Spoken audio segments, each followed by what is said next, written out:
आज इस देश के विश्वविद्यालयों को एटीएम मशीन की तरह एक मशीन में तब्दील किया जा रहा है।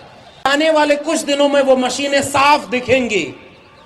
आपको ए डिग्री लेनी है तो इतना अमाउंट उस मशीन में डालिए और अपनी डिग्री प्रिंट कराकर घर ले जाइए। नमस्कार, आप देख रहे हैं अब तक बिहार न्यूज। लक्ष्मण यादव को प्रोफेसर पद से निकालने के बाद अब वह छात्रों के बीच जाएंगे।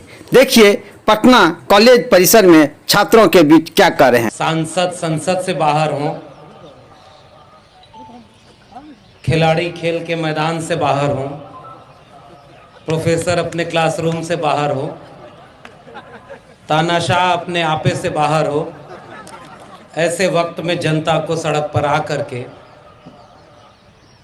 उन्हें सरकार से बाहर करने का काम करना शुरू कर देना चाहिए। शिक्षा बचाओ संविधान बचाओ की यहां से शुरू हो रही है तो मुझे यकीन है कि ये लड़ाई एक दिन असली मुकाम तक पहुंचेगी और हम उन तानाशाहों को इस देश को बर्बाद होने से रोक करके आने वाली पीढ़ियों के लिए एक अच्छा और खूबसूरत भारत सौंपने की मंजिल तक बढ़ेंगे। और आज के दौर में सबसे ज्यादा बर्बादी के दौर में अगर कोई चीज ढकेली जा रही है तो वो शिक्षा है। इस तरह के विश्वविद्यालय केवल डिग्री बांटने के संस्थान बन जाएंगे और डिग्री चाहे आप ओरिजिनल ले लीजिए चाहे फेक ले लीजिए, क्या ही फर्क पड़ता है। आज प्रधानमंत्री की डिग्री का भी पता नहीं कि वो ओरिजिनल है कि फेक है, तो ऐसी डिग्रियों में तब्दील किया जाएगा। आज इस देश के विश्वविद्यालयों को एटीएम मशीन की तरह एक मशीन में तब्दील किया जा रहा है और आने वाले कुछ दिनों में वो मशीनें साफ दिखेंगी। आपको ए डिग्री लेनी है तो इतना अमाउंट उस मशीन में डालिए और अपनी डिग्री प्रिंट कराकर घर ले जाइए। आपको बी डिग्री लेनी है तो आप उसका अमाउंट दूसरा होगा, उतना अमाउंट डालिए और बाकी डिग्री लेकर के घर जाइए। और नई शिक्षा नीति यही चाहती है। आज दुकान लगा करके अब डिग्री कॉलेजों को, विश्वविद्यालयों को, स्कूलों को बाजार में खड़ा कर दिया गया है और यही नई शिक्षा नीति कहती है। मेरे अपने विश्वविद्यालय से तकरीबन 1000 लोग निकाले गए। कोई 5 साल पढ़ा के निकाला गया, कोई 25 साल पढ़ाने के बाद भी निकाल करके फेंक दिया गया, क्योंकि जिसकी सरकार है उसके विचारधारा के वो गुलाम नहीं बने, सब चुपचाप सहते रहे। और इसलिए हमने ये सोचा कि इस जुल्मत के दौर में लब खोलेगा कौन और हम भी चुप रहे तो फिर बोलेगा कौन।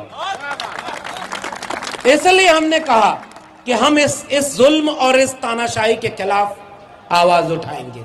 उन मूर्खों को इतना नहीं पता था कि अगर तुम्हें मुझे कंट्रोल करना था तो मुझे बुलाकर नौकरी दे दिए होते, मैं चुप हो गया होता।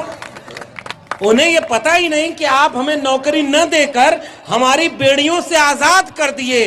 अब तो हम खुल करके तुमको ललकारेंगे और तुम्हारे काले कारनामों को जनता को चल करके बताएंगे। उस विश्वविद्यालय में एक गोल्ड मेडलिस्ट को 100 में 96 नंबर वाले एपीआई वाले को उस नौकरी से निकाला जा रहा है और 100 में 52 नंबर वाले को वहां प्रोफेसर बनाया जा रहा है। बताओ तुम मेरिट की चिंता करने वालों कहां सोए हुए हो? कहीं नाली के गैस से चाय बनाने में लग गए हो क्या? जब दुनिया कोविड से लड़ रही थी तो हमारे देश का निजाम आपदा में अवसर ढूंढ रहा था और 3 कानून पास करता है। किसानों की जिंदगी बदलने के नाम पर कृषि सुधार कानून, मजदूरों की जिंदगी बदलने के नाम पर मजदूरों के श्रमिक कानून, और तीसरी थी नई शिक्षा नीति। प्रोफेसर की नियुक्ति होनी चाहिए तो एग्जाम के तहत होनी चाहिए। यूपीएससी की तरह एक आयोग बनाया जाए जो सारे प्रोफेसर की नियुक्ति करे।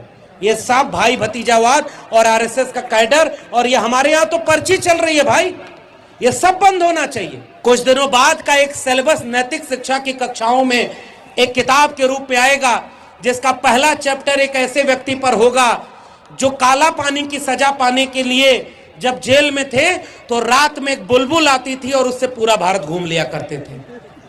पहचान रहे ना मैं किसकी बात कर रहा हूं? बुलबुल से पूरा भारत घूमते थे। ये आपके सिलेबस में पढ़ाया जाएगा। और एक किस्सा मैं अपनी क्लास का सुनाना चाहता हूं।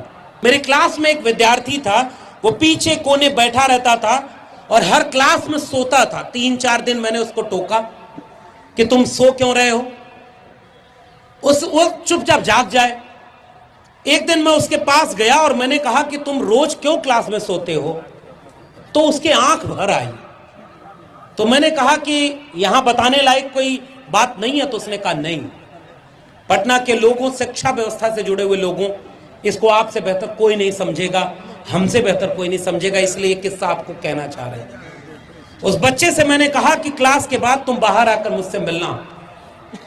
और जब उस बच्चे ने बाहर आकर के हाथ जोड़ करके कहा कि सर अब कभी नहीं सोऊंगा क्लास में, मैंने कहा छोड़ दो ये बात, तुम सोते क्यों हो ये बात बताओ।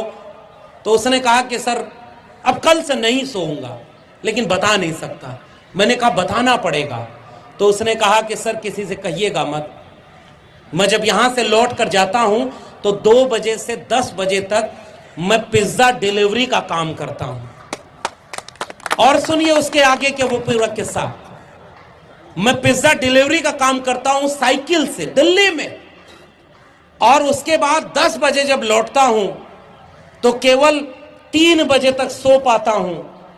3 बजे उठकर अखबार हमारे यहां जो बंटता है उसको 3 बजे से 6 बजे तक मैं अखबार लेकर के, उस अखबार में वो जो ऐड देने के लिए पर्चा देते हैं, हर अखबार के हिसाब से 10 पैसा जोड़कर मुझे मिलता है और उस अखबार को पहुंचाता हूं, और तब उसके बाद 8-9 बजे आपकी क्लास में आता हूं। इसलिए मैं रात में सो नहीं पाता, तो दिन में मुझे नींद आ जाती है क्लास में। लेकिन आपकी क्लास छोड़ना नहीं चाहता, ये सोचता हूं कि कुछ तो कान में पड़ेगा, क्योंकि अगर मेरी पढ़ाई छूट गई सर तो मेरी पूरा परिवार बर्बाद हो जाएगा। मेरे छोटे छोटे भाई बहन हैं, मैं मजदूरी करके उन्हें नहीं पढ़ा पाऊंगा, इसलिए मैं पढ़ाई नहीं छोड़ना चाहता। प्लीज मुझे क्लास में मत भगाइएगा, मुझे क्लास में रहने दीजिएगा। अब कल्पना करिए कि अगर मैं उस दिन उस बच्चे को डांट देता, बेइज्जत कर देता, जलील कर देता कि क्यों क्लास में सो रहे हो, शायद वो अपना दर्द मुझसे नहीं कह पाता। मैं जानता हूं कि अगली बार उस तरह के बच्चे अब मेरे विश्वविद्यालय में, मेरे कॉलेज में नहीं पढ़ पाएंगे।